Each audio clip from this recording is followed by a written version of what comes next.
ನಮಸ್ತೆ. ನಾನು ಸವಿವಾಣಿ ಚಾನಲಿಂದ ವಾಣಿ. ಸವಿವಾಣಿ ಚಾನಲ್ಗೆ ಎಲ್ರಿಗೂ ಸ್ವಾಗತ. ನಾನಿವತ್ತು ಬ್ಯಾಂಕಿಂಗ್ ವ್ಯವಹಾರದಲ್ಲಿ ಅತಿ ಪ್ರಾಥಮಿಕ ಮಾಹಿತಿಯಾದ ಚೆಕ್ಕನ್ನು ಯಾವ ಥರ ಬರಿಬೇಕು ಅನ್ನೋದನ್ನ ತೋರಿಸ್ತಾ ಇದ್ದೀನಿ.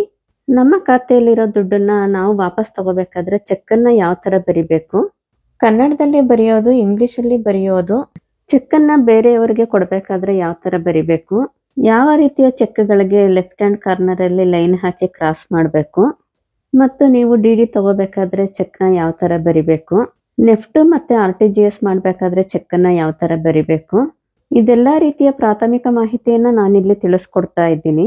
ನಾನು ಈ ವಿವರಗಳನ್ನೆಲ್ಲ ಕೊಡೋಕ್ಕೆ ಕೆನರಾ ಬ್ಯಾಂಕ್ ಚೆಕ್ಕನ್ನು ಉಪಯೋಗಿಸ್ತಾ ಇದ್ದೀನಿ. ಯಾವ ಬ್ಯಾಂಕ್ ಚೆಕ್ ತಗೊಂಡ್ರು ಹೆಚ್ಚು ಕಡಿಮೆ ಎಲ್ಲ ಒಂದೇ ಥರನೇ ಇರುತ್ತೆ. ಇದುವರೆಗೂ ನೀವು ಸವಿವಾಣಿ ಚಾನಲ್ಗೆ ಸಬ್ಸ್ಕ್ರೈಬ್ ಮಾಡ್ತಾ ಇದ್ದರೆ ಸಬ್ಸ್ಕ್ರೈಬ್ ಮಾಡಿ ಮತ್ತು ಈ ವಿಡಿಯೋ ಇಷ್ಟ ಆದರೆ ಒಂದು ಲೈಕ್ ಕೊಡಿ. ನಾನು ಒಂದು ಚೆಕ್ಕನ್ನು ಈಗ ಬರೆದು ತೋರಿಸ್ತಾ ಇದ್ದೀನಿ. ನಾನು ದುಡ್ಡನ್ನು ನನಗೋಸ್ಕರ ಡ್ರಾ ಮಾಡ್ತಾ ಇದ್ದೀನಿ. ಅದಕ್ಕೆ ನಾನು ಪೇ ಅಂತ ಇರೋ ಕಡೆ ಸ್ವಂತಕ್ಕೆ ಅಂತ ಬರಿತಾ ಇದ್ದೀನಿ ಮತ್ತು ಇವತ್ತಿನ ದಿನಾಂಕ 25/1/2025 ದಿನಾಂಕ ಬರಿತಾ ಇದ್ದೀನಿ. ದಿನಾಂಕ ಅಂದ್ರೆ ಡೇಟನ್ನ ಬರಿಬೇಕಾದ್ರೆ ಆದಷ್ಟು ಇವತ್ತಿನ ಡೇಟನ್ನೇ ಬರಿಬೇಕು. ಚೆಕ್ಕಲ್ಲಿ ಇವತ್ತಿನ ಡೇಟ್ ಅಲ್ಲದೆ ಹಿಂದಿನ ಡೇಟ್ಗಳನ್ನ ಬೇಕಾದ್ರೂ ಬರಿಬಹುದು. ಆದ್ರೆ ಆ ಡೇಟ್ 3 ತಿಂಗಳು ಒಳಗೇನೆ ಇರಬೇಕು. ಯಾಕಂದ್ರೆ ಚೆಕ್ನ ವ್ಯಾಲಿಡಿಟಿ 3 ತಿಂಗಳು ಮಾತ್ರ ಇರುತ್ತೆ. 3 ತಿಂಗಳಿಗಿಂತ ಹಳೆ ಡೇಟ್ ಆದ್ರೆ ಚೆಕ್ ವ್ಯಾಲಿಡಿಟಿ ಇರಲ್ಲ. ಯಾವುದೇ ಕಾರಣಕ್ಕೂ ಮುಂದಿನ ದಿನಾಂಕನ ಬರಿಬಾರ್ದು. ಇದು ನೀವು ಇವತ್ತು ದುಡ್ಡು ಡ್ರಾ ಮಾಡಕ್ಕೆ ಯಾವ ತರ ಡೇಟ್ ಬರಿಬೇಕು ಅನ್ನೋದನ್ನ ಹೇಳ್ತಾ ಇದ್ದೀನಿ. ಮುಂದಿನ ದಿನಾಂಕ ಅಂದ್ರೆ ಪೋಸ್ಟ್ ಡೇಟೆಡ್ ಚೆಕ್ ನ ಯಾವ ತರ ಬರಿಬೇಕು ಅನ್ನೋದನ್ನ ಇದೇ ವಿಡಿಯೋದಲ್ಲಿ ಮುಂದೆ ತೋರಿಸ್ತಾ ಇದ್ದೀನಿ. ಡೇಟ್ ಬರೆದ್ಮೇಲೆ ನಾನು ಇವತ್ತು ಡ್ರಾ ಮಾಡ್ಬೇಕಿರುವಂತ ದುಡ್ಡನ್ನ ಸಂಖ್ಯೆಗಳಲ್ಲಿ ಬರಿತಾ ಇದ್ದೀನಿ. ನಾನು 5,500 ರೂಪಾಯಿ ಡ್ರಾ ಮಾಡ್ತಾ ಇದ್ದೀನಿ. ಅದನ್ನ ಸಂಖ್ಯೆಗಳಲ್ಲಿ ಬರ್ದಿದ್ದೀನಿ. ಮತ್ತೆ ರುಪೀಸ್ ಅಂತ ಇದೆಯಲ್ಲ, ಅಲ್ಲಿ ನಾನು ಅಕ್ಷರದಲ್ಲಿ ಬರಿತಾ ಇದ್ದೀನಿ. ನಾನು ಸಂಖ್ಯೆಯಲ್ಲಿ ಏನ್ ಬರ್ದಿದ್ನೋ ಅದೇ ದುಡ್ಡನ್ನ ಅಕ್ಷರಗಳಲ್ಲಿ ಬರಿತಾ ಇದ್ದೀನಿ. ಸಂಖ್ಯೆಯಲ್ಲಿ ಬರ್ದಿದ್ದು ಮತ್ತೆ ಅಕ್ಷರದಲ್ಲಿ ಬರ್ದಿದ್ದು ಎರಡೂನು ಟ್ಯಾಲಿ ಆಗ್ಬೇಕು. ಅಂದರೆ ಎರಡು ಕಡೆ ಬರ್ದಿರೋ ದುಡ್ಡುನು ಒಂದೇ ಆಗಿರ್ಬೇಕು. ದುಡ್ಡಿನ ಕೆಳಗಡೆ ನನ್ನ ಹೆಸರಿದೆ. ಹೆಸರಿನ ಮೇಲೆ ನಾನು ನನ್ನ ಸಹಿನ ಮಾಡ್ತಾ ಇದ್ದೀನಿ. ಸಹಿ ಅಂದ್ರೆ ಸಿಗ್ನೇಚರ್ನ ನಾವು ಬ್ಯಾಂಕ್ ಖಾತೆ ಓಪನ್ ಮಾಡಿದಾಗ ಯಾವ ತರ ಮಾಡಿರ್ತೀವೋ ಅದೇ ತರ ಮಾಡ್ಬೇಕು. ಮತ್ತು ಚೆಕ್ನ ಯಾವುದೇ ಕಾರಣಕ್ಕೂ ತಿದ್ದಬಾರ್ದು. ಇದೆಲ್ಲ ಚೆಕ್ನ ಮುಂದಗಡೆ ಪಾರ್ಟ್ ಆಯ್ತು. ಮತ್ತೆ ಚೆಕ್ನ ಹಿಂದ್ಗಡೆ ನಾವು ಸಹಿನ ಮಾಡ್ಬೇಕು. ಇದು ಸ್ವಂತ ಚೆಕ್ ಅಂದ್ರೆ ಸೆಲ್ಫ್ ಚೆಕ್ ಆಗಿರೋದ್ರಿಂದ ಚೆಕ್ನ ಹಿಂದೆ ನನ್ನ ಸಿಗ್ನೇಚರ್ನ ಮಾಡ್ಬೇಕು. ನಾನು ಕೆಲವು ಕಾರಣಗಳಿಂದ ಬ್ಯಾಂಕ್ಗೆ ಹೋಗಕ್ ಆಗ್ತಿಲ್ಲ. ನಾನು ಕುಮಾರ್ ಅನ್ನೋರ್ ಕೈಯಲ್ಲಿ ಚೆಕ್ಕನ್ನ ಕೊಟ್ಟು ಕಳಿಸ್ತಾ ಇದ್ದೀನಿ. ಆಗ ಕುಮಾರ್ ಅವರು ನನ್ನ ಪರವಾಗಿ ಚೆಕ್ಕನ್ನ ಡ್ರಾ ಮಾಡ್ತಾ ಇದ್ದಾರೆ. ಅದರಿಂದ ಅವರ ಸಹಿ ಮಾಡಿ ಅವ್ರ ಮೊಬೈಲ್ ಸಂಖ್ಯೆನ ಚೆಕ್ ಹಿಂದೆ ಹಾಕ್ಬೇಕು. ಇದು ನಾನು ದುಡ್ಡು ಡ್ರಾ ಮಾಡಕ್ಕೆ ಕನ್ನಡದಲ್ಲಿ ಬರೆದ ಚೆಕ್.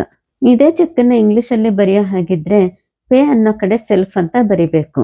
ದುಡ್ಡನ್ನ ಸಂಖ್ಯೆ ಮತ್ತು ಅಕ್ಷರಗಳಲ್ಲಿ ಬರಿತಾ ಇದ್ದೀನಿ. ನೀವು ಯಾವ ಭಾಷೆಯಲ್ಲಿ ಬರಿತೀರೋ ಅದೇ ಭಾಷೆನಲ್ಲೇ ಪೂರ್ತಿ ಚೆಕ್ಕನ್ನ ಬರಿಬೇಕು. ಮತ್ತು ಡೇಟ್ ಬರೆದು ಸಿಗ್ನೇಚರ್ನ ಹಾಕ್ತಾ ಇದ್ದೀನಿ.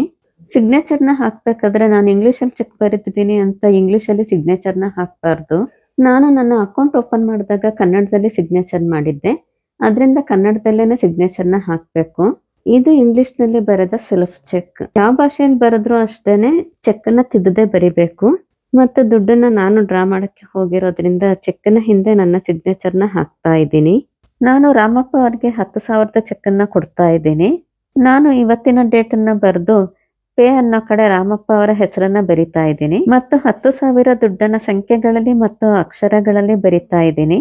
ದುಡ್ಡನ್ನ ಬರೆದು ನನ್ನ ಸಹಿನ ಹಾಕ್ತಾ ಇದ್ದೀನಿ. ರಾಮಪ್ಪ ಅವರು ಚೆಕ್ಕನ್ನ ಅವ್ರ ಅಕೌಂಟ್ಗೆ ಹಾಕೊಳ್ತಾ ಇಲ್ಲ, ಅವರು ಕ್ಯಾಶ್ನೇ ಡ್ರಾ ಮಾಡ್ತಾರೆ. ನಾನು ರಾಮಪ್ಪ ಅವ್ರಿಗೆ ಓಪನ್ ಚೆಕ್ ನ ಕೊಡ್ತಾ ಇದ್ದೀನಿ. ಓಪನ್ ಚೆಕ್ ಅಂದ್ರೆ ಲೆಫ್ಟ್ ಹ್ಯಾಂಡ್ ಕಾರ್ನರ್ ಅಲ್ಲಿ ಯಾವುದೇ ಗೆರೆಗಳನ್ನ ಹಾಕಬಾರ್ದು. ನೀವು ಕೇಳ್ಬೋದು, ಇಲ್ಲಿ ರಾಮಪ್ಪ ಅನ್ನೋ ಬದಲು ಸೆಲ್ಫ್ ಅಂತಾನೆ ಬರಿಬಹುದಲ್ವಾ ಅಂತ. ನೀವು ಬೇರೆಯವ್ರಿಗೆ ಕೊಡ್ಬೇಕಾದ್ರೆ ಹೆಸರು ಬರೆದು ಕೊಟ್ರೆ ನಿಮ್ಮ ಪಾಸ್ಬುಕ್ ಅಲ್ಲಿ 10,000 ಕಟ್ಟಾಗಿರೋದ್ರ ಮುಂದೆ ರಾಮಪ್ಪ ಅವರ ಹೆಸರು ಬಂದಿರುತ್ತೆ. ಹೆಸರು ಬರೆಯೋದ್ರಿಂದ ನೀವು ಯಾರಿಗೆ ಚೆಕ್ ಕೊಟ್ಟಿದ್ದೀರಾ ಅನ್ನೋದು ಗೊತ್ತಾಗುತ್ತೆ. ಚೆಕ್ನ ಹಿಂದೆ ರಾಮಪ್ಪ ಅವರು ಅವರ ಸಹಿನ ಮಾಡ್ಬೇಕು. ರಾಮಪ್ಪ ಅವರು ಅವರೇ ದುಡ್ಡನ್ನ ಡ್ರಾ ಮಾಡಕ್ಕೆ ಹೋದ್ರೆ ಅವರ ಸಹಿನ ಮಾಡ್ಬೇಕು. ಮತ್ತೆ ಬೇರೆಯವ್ರಿಗೆ ಕೊಡೋ ಹಾಗಿದ್ರೆ ಅವರ ಸಹಿನ ಮಾಡಿ ಬೇರೆಯವ್ರಿಗೆ ಚೆಕ್ ಕೊಡ್ಬೇಕಾಗತ್ತೆ. ರಾಮಪ್ಪ ಅವರು ಕಾರಣಾಂತರಗಳಿಂದ ಬ್ಯಾಂಕ್ಗೆ ಹೋಗಕ್ಕಾಗ್ಲಿಲ್ಲ. ಅವರು ನಂಜಪ್ಪ ಅನ್ನೋರ್ಗೆ ಚೆಕ್ಕನ್ನ ಕೊಟ್ಟಿರ್ತಾರೆ, ದುಡ್ಡು ಡ್ರಾ ಮಾಡ್ಕೊಂಡು ನನಗೆ ಕೊಡು ಅಂತ. ಆಗ ಬ್ಯಾಂಕ್ಗೆ ಹೋದಾಗ ನಂಜಪ್ಪ ಅವರು ಅವರ ಸಿಗ್ನೇಚರ್ನ ಮಾಡಿ ಅವರ ಮೊಬೈಲ್ ನಂಬರ್ನ ಹಾಕ್ಬೇಕು. ನೀವು ಚೆಕ್ನ ರಾಮಪ್ಪ ಅವ್ರಿಗೆ ಕೊಟ್ಟಿರೋದ್ರಿಂದ ನಿಮ್ಮ ಪಾಸ್ಬುಕ್ ಅಲ್ಲಿ ರಾಮಪ್ಪ ಅನ್ನೋರ ಹೆಸರೇನೆ ಬರುತ್ತೆ, ನಂಜಪ್ಪ ಅವರ ಹೆಸರು ಬರೋದಿಲ್ಲ. ನಾನೀಗ ಇನ್ನೊಂದು ಚೆಕ್ಕನ್ನ ಬರೆದು ತೋರಿಸ್ತಾ ಇದ್ದೀನಿ. ನಾನು ರಾಧಮ್ಮ ಅವರಿಗೆ 57,000 ಚೆಕ್ಕನ್ನ ಕೊಡ್ತಾ ಇದ್ದೀನಿ. ನಾನು ಪೇ ಅಂತ ಇರೋ ಕಡೆ ರಾಧಮ್ಮ ಅವರ ಹೆಸರನ್ನ ಬರಿತಾ ಇದ್ದೀನಿ. 57,000 ದುಡ್ಡನ್ನ ಅಂಕೆಗಳಲ್ಲಿ ಮತ್ತು ಅಕ್ಷರಗಳಲ್ಲಿ ಬರಿತಾ ಇದ್ದೀನಿ. ರಾಧಮ್ಮ ಅವ್ರಿಗೆ ಕೊಟ್ಟ ಚೆಕ್ ಅವರ ಅಕೌಂಟ್ಗೆ ಹೋಗ್ಲಿ ಅಂತ ನಾನು ಲೆಫ್ಟ್ ಹ್ಯಾಂಡ್ ಕಾರ್ನರ್ ಅಲ್ಲಿ 2 ಲೈನ್ ನ ಹಾಕ್ತಾ ಇದ್ದೀನಿ, ಅಂದ್ರೆ ಕ್ರಾಸ್ ಮಾಡ್ತಾ ಇದ್ದೀನಿ. ಈ ಚೆಕ್ ಅನ್ನ ಪ್ರೆಸೆಂಟ್ ಮಾಡಿ ರಾಧಮ್ಮ ಅವರು ಡೈರೆಕ್ಟ್ ಆಗಿ ಕ್ಯಾಶ್ ತಗೊಳಕ್ಕೆ ಆಗಲ್ಲ, ಅವರು ಅವ್ರ ಅಕೌಂಟ್ಗೆ ಹಾಕೋಬೇಕಾಗತ್ತೆ. ಚೆಕ್ ಎಲ್ಲ ಬರ್ದು ನಾನು ನನ್ನ ಸಿಗ್ನೇಚರ್ ನ ಹಾಕ್ತಾ ಇದ್ದೀನಿ. ಈ ಚೆಕ್ ನ ಡೈರೆಕ್ಟ್ ಆಗಿ ಕ್ಯಾಶ್ ಕೌಂಟ್ ಅಲ್ಲಿ ಕ್ಯಾಶ್ ತಗೊಳಕ್ಕೆ ಆಗಲ್ಲ, ಅದರಿಂದ ಹಿಂದ್ಗಡೆ ಸಿಗ್ನೇಚರ್ ಅವಶ್ಯಕತೆ ಇರೋದಿಲ್ಲ. ಈ ಚೆಕ್ ನ ರಾಧಮ್ಮ ಅವರು ಅವ್ರ ಅಕೌಂಟ್ ಎಲ್ಲಿರುತ್ತೋ ಆ ಬ್ಯಾಂಕ್ ಅಲ್ಲಿ ಹಾಕೋಬೇಕಾಗುತ್ತೆ. ಕೆನರಾ ಬ್ಯಾಂಕೇ ಇರಬೇಕು ಅಂತ ಇಲ್ಲ, ಬೇರೆ ಯಾವ ಬ್ಯಾಂಕ್ ಅಲ್ಲಿ ಅವ್ರ ಅಕೌಂಟ್ ಇದ್ರೂ ನಡೆಯುತ್ತೆ.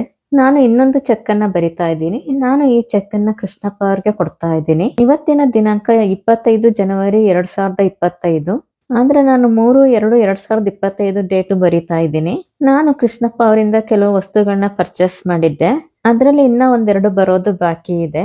ಕೃಷ್ಣಪ್ಪ ಅವರು ನನಗೆ 1ನೇ ತಾರೀಕೊಳಗೆ ಆ ವಸ್ತುಗಳನ್ನ ಕೊಡ್ತೀನಿ ಅಂತ ಹೇಳಿದ್ದಾರೆ. ನಾನು ಆ ವಸ್ತುಗಳೆಲ್ಲ ಬಂದ್ಮೇಲೆ ಅವ್ರಿಗೆ ಚೆಕ್ ಕೊಡೋಣ ಅಂತ ಇದ್ದೆ, ಆದ್ರೆ ಅವರು ಇನ್ನೊಂದೆರಡು ದಿನ ಊರಲ್ಲಿ ಇರಲ್ಲ, ನನಗೆ ಚೆಕ್ ಕೊಟ್ಬಿಡಿ ಅಂತ ಹೇಳಿದ್ರು. ಅದಕ್ಕೆ ನಾನು ಅವ್ರಿಗೆ ಮುಂದಿನ ದಿನಾಂಕ ಹಾಕಿ ಚೆಕ್ ಅನ್ನ ಕೊಟ್ಟೆ. ಅಕಸ್ಮಾತ್ ನನಗೆ ಆ ವಸ್ತುಗಳೇನಾದ್ರೂ ಬರ್ದೇ ಇದ್ರೆ ಆ ಚೆಕ್ ಅನ್ನ ನಾನು ಸ್ಟಾಪ್ ಮಾಡಿಸ್ಬೋದು. ಪೋಸ್ಟ್ ಡೇಟೆಡ್ ಚೆಕ್ ಕೊಟ್ಟಾಗ ಮಾತ್ರ ಅಕೌಂಟ್ ಅಲ್ಲಿ ದುಡ್ಡಿರೋ ಹಾಗೆ ನೋಡ್ಕೋಬೇಕು. ಈಗ ನಾನು 3ನೇ ತಾರೀಕಿಗೆ ಚೆಕ್ ಕೊಟ್ಟಿದ್ರೆ ಅದ್ರ ಮೊದ್ಲೇನೆ ಅಕೌಂಟ್ ಅಲ್ಲಿ ದುಡ್ಡನ್ನ ಹಾಕಿರ್ಬೇಕು. ಚೆಕ್ ವಾಪಸ್ ಹೋಗದೆ ಇರೋ ತರ ನೋಡ್ಕೋಬೇಕು.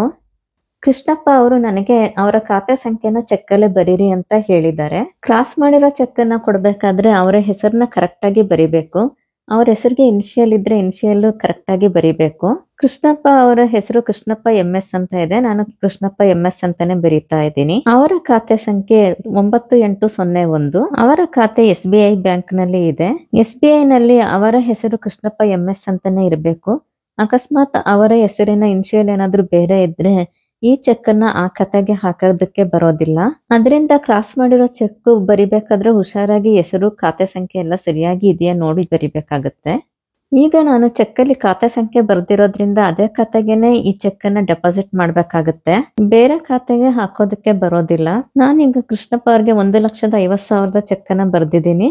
ಅದ್ರಲ್ಲಿ ಖಾತೆ ಸಂಖ್ಯೆ ಎಲ್ಲ ಬರ್ದು ಲೆಫ್ಟ್ ಹ್ಯಾಂಡ್ ಕಾರ್ನರ್ ಅಲ್ಲಿ ಕ್ರಾಸ್ ಮಾಡಿದ್ದೀನಿ. ಈ ಚೆಕ್ ಅಷ್ಟೇನೆ ಕ್ರಾಸ್ ಮಾಡೋದ್ರಿಂದ ಡೈರೆಕ್ಟ್ ಆಗಿ ಕ್ಯಾಶ್ ಕೌಂಟ್ ಅಲ್ಲಿ ಕ್ಯಾಶ್ ತಗೊಳಕ್ಕೆ ಬರೋದಿಲ್ಲ, ಅದರಿಂದ ಹಿಂದ್ಗಡೆ ಸಿಗ್ನೇಚರ್ ಮಾಡೋ ಅವಶ್ಯಕತೆ ಇಲ್ಲ. ಈಗ ನಾನು ಇನ್ನೊಂದು ಚೆಕ್ ಅನ್ನ ಬರಿತಾ ಇದ್ದೀನಿ. ನಾನು ಒಂದು DD ತಗೋಬೇಕು. ನಮ್ಮ ಅಕೌಂಟ್ ಅಲ್ಲಿ ಇರೋ ದುಡ್ಡಿಂದ DD ತಗೋಬೇಕಾಗಿದ್ರೆ ಚೆಕ್ ಅನ್ನ ಕೊಡ್ಬೇಕಾಗತ್ತೆ. ನಾನು ಸಿಟಿ ಸಿವಿಲ್ ಜಡ್ಜ್ ಕೋಲಾರ್ ಅನ್ನೋ ಹೆಸರಲ್ಲಿ DD ನ ತಗೋಬೇಕು. ನಾನು DD ಚಲನನ್ನ ಚೆಕ್ ಗೆ ಅಟ್ಯಾಚ್ ಮಾಡಿದ್ದೀನಿ. ಚೆಕ್ ಅಲ್ಲಿ ಇವತ್ತಿನ ದಿನಾಂಕ 25/1/2025 ಬರ್ದಿದ್ದೀನಿ ಮತ್ತು ಪೇ ಅನ್ನೋ ಕಡೆ your self DD favouring city civil judge Kolar ಅಂತ ಬರ್ದಿದ್ದೀನಿ. ನಾನು 9,000 ದುಡ್ಡಿಗೆ DD ನ ತಗೋಬೇಕು. ಅದನ್ನ ನಾನು ಅಕ್ಷರದಲ್ಲಿ ಮತ್ತು ಅಂಕೆನಲ್ಲಿ ಎರಡರಲ್ಲೂ 9,000 ಬರ್ದಿದ್ದೀನಿ. DD ತಗೋಬೇಕಾದ್ರೆ ಕಮಿಷನ್ ಇರುತ್ತೆ. ನಾನು DD ತಗೋಬೇಕಾದ್ರೆ ಹೇಳೋದ್ರು ದುಡ್ಡು ಮಾತ್ರ ಬರೀರಿ, ಕಮಿಷನ್ ಅಕೌಂಟ್ ಇಂದ ಹೋಗುತ್ತೆ ಅಂತ. ನೀವು ಚೆಕ್ ಅಲ್ಲಿ ದುಡ್ಡನ್ನ ಬರೆಯಕ್ ಮೊದಲು ಬ್ಯಾಂಕ್ ಅಲ್ಲಿ ಕೇಳ್ಕೊಳ್ಳಿ, ಕಮಿಷನ್ ಸೇರಿಸಿ ಬರಿಬೇಕಾ ಇಲ್ಲ ಕಮಿಷನ್ ಬಿಟ್ಟು ಬರಿಬೇಕಾ ಅಂತ. ನಾನು DD ತೆಗಿಯಕ್ಕೆ ಚೆಕ್ ಎಲ್ಲ ಬರ್ದು ಸಿಗ್ನೇಚರ್ ಎಲ್ಲ ಹಾಕಿದ್ದೀನಿ. ನಾನು ಈ ವಿಡಿಯೋದಲ್ಲಿ ಚೆಕ್ ಬರೆಯೋದು ಮಾತ್ರ ತೋರಿಸ್ತಾ ಇದ್ದೀನಿ, ಇನ್ನೊಂದು ವಿಡಿಯೋದಲ್ಲಿ DD ಚಲನ್ ಬರೆಯೋದೆಲ್ಲ ಎಕ್ಸ್ಪ್ಲೈನ್ ಮಾಡ್ತೀನಿ. ನಾನು ಇನ್ನೊಂದು ಚೆಕ್ ನ ಬರೀತಿದ್ದೀನಿ. ಈ ಚೆಕ್ ನ ನಾನು ನೆಫ್ಟ್ ಮಾಡಕ್ಕೆ ಬರೀತಾ ಇದ್ದೀನಿ. ಚೆಕ್ ಅಲ್ಲಿ ಇವತ್ತಿನ ದಿನಾಂಕ ಬರಿತಾ ಇದ್ದೀನಿ. ನಾನು ABC ಟ್ರಸ್ಟ್ ಅನ್ನೋ ಹೆಸರಿಗೆ 10,001 ರೂಪಾಯಿನ ದಾನ ಮಾಡ್ತಾ ಇದ್ದೀನಿ. ಪೇ ಅನ್ನೋ ಕಡೆ ಯುವರ್ ಸೆಲ್ಫ್ NEFT ನೆಫ್ಟ್ ಅಂತ ಬರ್ದು ಫೇವರಿಂಗ್ ABC ಟ್ರಸ್ಟ್ ಅಂತ ಬರಿಬೇಕು. RTGS ಮತ್ತೆ ನೆಫ್ಟ್ಗೆ ವ್ಯತ್ಯಾಸ ಏನು ಇರೋದಿಲ್ಲ ಚೆಕ್ ಬರೆಯೋದ್ರಲ್ಲಿ. RTGS ಕಳ್ಸಂಗಿದ್ರೆ yourself RTGS favouring ABC trust ಅಂತ ಬರಿಬೇಕು. 2 ಲಕ್ಷ ಮತ್ತು ಅದರ ಮೇಲ್ಪಟ್ಟು ಆದ್ರೆ RTGS ಅಂತ ಆಗುತ್ತೆ, 2 ಲಕ್ಷದ ಒಳಗಾದ್ರೆ ನೆಫ್ಟ್ ಅಂತ ಆಗುತ್ತೆ. ನಾನಿವಾಗ 10,001 ರೂಪಾಯಿ ಮಾತ್ರ ABC ಟ್ರಸ್ಟ್ಗೆ ನೆಫ್ಟ್ ಮುಖಾಂತರ ಕಳಿಸ್ತಾ ಇದ್ದೀನಿ, ಅದರಿಂದ ನಾನು ಆ ನೆಫ್ಟ್ ಅಂತ ಬರ್ದಿದ್ದೀನಿ. ನೆಫ್ಟ್ ಕಳಿಸ್ಬೇಕಾದ್ರೂ ಅಷ್ಟೇನೆ ನೀವು ಚೆಕ್ ಬರ್ದು ನೆಫ್ಟ್ ಚಲನ್ನ ಅಟ್ಯಾಚ್ ಮಾಡ್ಬೇಕಾಗತ್ತೆ. ಇದ್ರಲ್ಲೂ ಅಷ್ಟೇನೆ ಕಮಿಷನ್ ಸೇರಿಸಿ ಬರಿಬೇಕಾ ಇಲ್ಲ ಕಮಿಷನ್ ಬಿಟ್ಟು ಬರಿಬೇಕಾ ಅಂತ ಬ್ಯಾಂಕ್ ಅಲ್ಲಿ ಕೇಳ್ಬಿಟ್ಟು ಚೆಕ್ ಬರೀರಿ. ಚೆಕ್ಕಿನ ಹಿಂದೆ ನೀವು ನೆಫ್ಟ್ ಕಳಿಸ್ತಿರಲ್ಲ ಆ ಡೀಟೇಲ್ಸ್ ಎಲ್ಲಾನು ಬರಿಬೇಕಾಗತ್ತೆ. ನಾನು ನೆಫ್ಟ್ ನ ABC ಟ್ರಸ್ಟ್ಗೆ ಕಳಿಸ್ತಿರೋದ್ರಿಂದ ನೆಫ್ಟ್ ಫೇವರಿಂಗ್ ABC ಟ್ರಸ್ಟ್ ಅಂತ ಬರಿತಾ ಇದ್ದೀನಿ. ಮತ್ತು ನೆಫ್ಟ್ ನ ದುಡ್ಡು ಅವರ ಖಾತೆಗೆ ಹೋಗ್ಬೇಕಾಗಿರೋದ್ರಿಂದ ಅವರ ಖಾತೆ ಸಂಖ್ಯೆ 9601 ಬರಿತಾ ಇದ್ದೀನಿ. ಮತ್ತು ಅವರ ಖಾತೆ ಇರೋ ಬ್ಯಾಂಕಿನ IFSC ಕೋಡ್ ಅದನ್ನ ಬರಿತಾ ಇದ್ದೀನಿ. ಮತ್ತು ಅವರ ಖಾತೆ ಯಾವ ಶಾಖೆಯಲ್ಲಿ ಇದೆ, ಶಾಖೆ ಅಂದ್ರೆ ಬ್ರಾಂಚ್ ನೇಮ್ ನ ಬರಿತಾ ಇದ್ದೀನಿ. ಬ್ಯಾಂಕಿನ ಹೆಸರು ಸ್ಟೇಟ್ ಬ್ಯಾಂಕ್ ಆಫ್ ಇಂಡಿಯಾ ಅಂತ ಬರಿತಾ ಇದ್ದೀನಿ. ನೆಫ್ಟ್ ಕಳಿಸ್ಬೇಕಾದ್ರೆ ಇಷ್ಟೆಲ್ಲ ವಿವರಗಳನ್ನ ಚೆಕ್ ಹಿಂದೆ ಬರಿಬೇಕಾಗತ್ತೆ. ಮತ್ತು ನೆಫ್ಟ್ ಚಲನ್ನಲ್ಲೂ ಸಹ ಎಲ್ಲಾ ಡೀಟೇಲ್ಸ್ ಅನ್ನು ಬರಿಬೇಕಾಗತ್ತೆ. ನಾನು ಚೆಕ್ ಬರೆಯುವಂತ ಹಲವಾರು ವಿಧಗಳನ್ನ ಈ ವಿಡಿಯೋದಲ್ಲಿ ತೋರಿಸಿದ್ದೀನಿ ಮತ್ತು ಮುಂದಿನ ವಿಡಿಯೋಗಳಲ್ಲಿ ಇನ್ನೂ ಹೆಚ್ಚಿನ ಬ್ಯಾಂಕಿಂಗ್ ಮಾಹಿತಿಯನ್ನ ಕೊಡ್ತಾ ಇರ್ತೀನಿ. ನಿಮಗೆ ಈ ವಿಡಿಯೋ ಇಷ್ಟ ಆದ್ರೆ ಒಂದು ಲೈಕ್ ಕೊಡಿ ಮತ್ತು ಇದುವರೆಗೂ ಸಬ್ಸ್ಕ್ರೈಬ್ ಆಗದೆ ಇದ್ರೆ ಸಬ್ಸ್ಕ್ರೈಬ್ ಮಾಡಿ.